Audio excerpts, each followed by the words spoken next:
दिल्ली विधानसभा चुनाव के बाद आप पार्टी की नेता विपक्ष होंगी आतिशी। आम आदमी पार्टी कार्यालय दिल्ली विधानसभा में नेता प्रतिपक्ष के चयन पर आप वरिष्ठ नेता पूर्व मुख्यमंत्री आतिशी और गोपाल राय ने प्रेस वार्ता कर जानकारी दी। आज आम आदमी पार्टी के विधायक दल की बैठक में सुनिश्चित किया गया है कि सदन में आम आदमी पार्टी विपक्ष नेता के रूप में आतिशी के नाम को सुनिश्चित किया है। इसके साथ दोनों नेताओं ने कहा कि दिल्ली चुनाव में भाजपा ने जो जनता से वादे किए हैं उन सबको पूरा करना सरकार की जिम्मेदारी है, लेकिन अगर सरकार अपने वादों को पूरा नहीं करती तो विपक्ष अपनी भूमिका निभाएगा।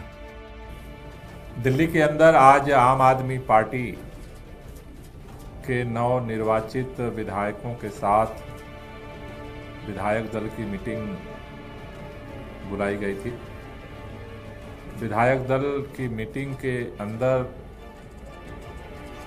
आम आदमी पार्टी विधायक दल के नेता चयन की प्रक्रिया संपन्न हुई। इस प्रक्रिया के दौरान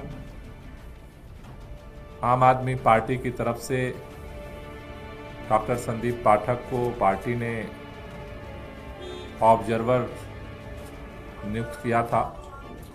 उनकी उपस्थिति में आज आम आदमी पार्टी विधायक दल के नेता की चयन प्रक्रिया पूरी हुई है। आज की इस बैठक में सर्वसम्मति से आतिशी जी को आम आदमी पार्टी विधायक दल के नेता के रूप में चुना गया है। जो पदेन क्योंकि आम आदमी पार्टी को जनता ने विपक्ष में बैठने का जनादेश दिया है, तो दिल्ली विधानसभा के अंदर लीडर ऑफ अपोजिशन प्रतिपक्ष के नेता की भूमिका विधायक दल के नेता के रूप में आतिशी जी निर्वहन करेंगी। सर्वसम्मति से ये प्रस्ताव सभी विधायकों ने पास किया है। इसका प्रस्ताव विधायक दल की बैठक में संजीव झा जी ने रखा था और कुलदीप कुमार जी और जनरैल सिंह जी ने इसको समर्थित किया था। उसके बाद सभी विधायकों की राय ली गई और सभी ने सर्वसम्मति से इस प्रस्ताव को अनुमोदित किया है। तो आम आदमी पार्टी की अब विधायक दल के नेता के रूप में और सदन के अंदर प्रतिपक्ष के नेता के रूप में आतिशी जी, जिन्होंने दिल्ली के अंदर एक चुनौतीपूर्ण समय में मुख्यमंत्री की जिम्मेदारी का निर्वहन किया है और सरकार के मंत्री के रूप में भी इन्होंने काम किया। तो सरकार के अंदर जो आम आदमी पार्टी की सरकार ने काम किए, जनहित में जो काम किए, उनकी रक्षा की जिम्मेदारी, साथ ही साथ भारतीय जनता पार्टी ने जो वादे किए हैं दिल्ली के लोगों से और जिसके आधार पर दिल्ली के लोगों ने उन्हें बहुमत दिया है, सरकार के संचालन की जिम्मेदारी दी है, अगर वो अपने वादे से मुकरते हैं तो विपक्ष की एक सशक्त और जिम्मेदार विपक्ष की भूमिका को अदा करते हुए आम आदमी पार्टी अपने जिम्मेदारियों का निर्वहन करेगी। और मुझे भरोसा है कि दिल्ली के अंदर भारतीय जनता पार्टी ने जो जो वादे किए हैं उनको लागू करना और दिल्ली सरकार ने अरविंद केजरीवाल जी के नेतृत्व में आम आदमी पार्टी की सरकार ने जो काम किए हैं दिल्ली के लोगों के हित में, उस पर उसकी रक्षा करना। सबसे पहले मैं आम आदमी पार्टी के राष्ट्रीय अध्यक्ष अरविंद केजरीवाल जी का और आम आदमी पार्टी के पूरे विधायक दल का धन्यवाद करना चाहूँगी कि उन्होंने मुझ पर इतना भरोसा किया और विधायक दल के नेता की जिम्मेदारी दी। दिल्ली के लोगों ने आम आदमी पार्टी को विपक्ष की भूमिका में चुना है, विपक्ष की भूमिका दी है।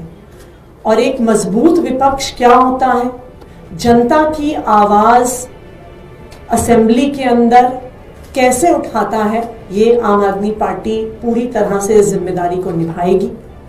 भारतीय जनता पार्टी ने दिल्ली के लोगों को कई वादे किए और उन वादों के आधार पर दिल्ली के लोगों ने भारतीय जनता पार्टी को जनादेश दिया।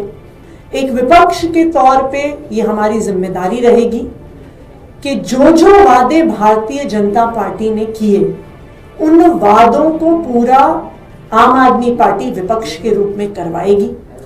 सबसे जरूरी और सबसे महत्वपूर्ण जो वादा प्रधानमंत्री नरेंद्र मोदी जी ने खुद किया कि पहली कैबिनेट की मीटिंग में दिल्ली की हर महिला को 2,500 रुपए की राशि देने की योजना पास की जाएगी और 8 मार्च तक पहली किश्त आ जाएगी। मोदी जी ने गारंटी ली थी दिल्ली में प्रचार के दौरान। पहली कैबिनेट की मीटिंग हो गई, लेकिन उसमें 2,500 की स्कीम पास नहीं हुई। लेकिन भारतीय जनता पार्टी की जवाबदेही तय करना ये हमारी विपक्ष के रूप में जिम्मेदारी रहेगी और हम दिल्ली वालों को, दिल्ली की महिलाओं को ये वादा करते हैं कि भारतीय जनता पार्टी से, रेखा गुप्ता जी की सरकार से दिल्ली की हर महिला को 2,500 रुपए की जो गारंटी मोदी जी ने दी थी वो आम आदमी पार्टी दिलवा की रहेगी। बहुत बहुत धन्यवाद। मैम, एजेंडा क्या आप लोगों ने डिसाइड किया, क्योंकि अब आप कल ही से सत्र शुरू हो रहा है, आप लोगों की शपथ होगी, उसके बाद पूरी प्रक्रिया है, एजेंडा क्या तय किया है आम आदमी पार्टी का, क्या रहेगा?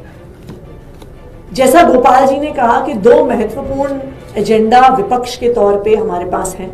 सबसे पहले भारतीय जनता पार्टी ने जो वादे किए हैं उन वादों को पूरा करवाना, जिसमें प्रमुख है 2,500 रुपए प्रति माह दिल्ली की हर महिला को देने की जो मोदी जी ने गारंटी ली है, ये हमारे एजेंडा में सबसे ऊपर रहेगा। दूसरा, ऐसा सुनने में आया है भारतीय जनता पार्टी की सरकार के मंत्रियों के बयानों से कि आम आदमी पार्टी की सरकार ने, अरविंद केजरीवाल जी ने जो काम किए हैं उन कामों को बंद कराने की अगर कोशिश की जाएगी। अभी स्वास्थ्य मंत्री का एक बयान भी आया था कि कई सारे मोहल्ला क्लिनिक बंद करवाए जाएंगे। तो दिल्ली वालों का कहीं पर भी कोई अहित ना हो, इसके लिए आम आदमी पार्टी के सारे विधायक, चाहे असेंबली के अंदर चाहे सड़कों पर, हम दिल्ली वालों के हक के लिए लड़ते रहेंगे। 14 सीएजी रिपोर्ट्स की बात हो रही है, कह रहे हैं कि इसी सेशन में जैसे होगा उसके बाद लाएंगे। क्या आम आदमी पार्टी सरकार के लिए इससे मुश्किल बढ़ सकती है और आप विधानसभा में स्ट्रैटेजी क्या होगी? जो सीएजी की रिपोर्ट्स हैं, उन सीएजी की रिपोर्ट्स को मैंने बतौर मुख्यमंत्री स्पीकर साहब को भेजा है। तो ये जो फैलाया जा रहा है कि भारतीय जनता पार्टी ने निर्णय लिया है, ये सीएजी रिपोर्ट्स चुनाव से पहले ही दिल्ली विधानसभा एक सील्ड एनवेलप में चली गई थी। ये सीएजी रिपोर्ट्स पहले हाउस में प्रस्तुत होनी ही थी। तो इसलिए भारतीय जनता पार्टी जो ये भ्रम फैलाने की कोशिश कर रही है कि उन्होंने फैसला लिया है, वो रिपोर्ट्स प्रस्तुत करेंगे, ये बिल्कुल भ्रामक है। सीएजी रिपोर्ट्स मैंने ही दिल्ली विधानसभा में भेजी हैं और बिल्कुल हम ये चाहेंगे कि जो भी मसला है, जो भी ये सीएजी रिपोर्ट्स में है, जो भ्रम फैलाया जा रहा है, वो बिल्कुल दिल्ली के लोगों के सामने आए। वजह क्या रही कि पहले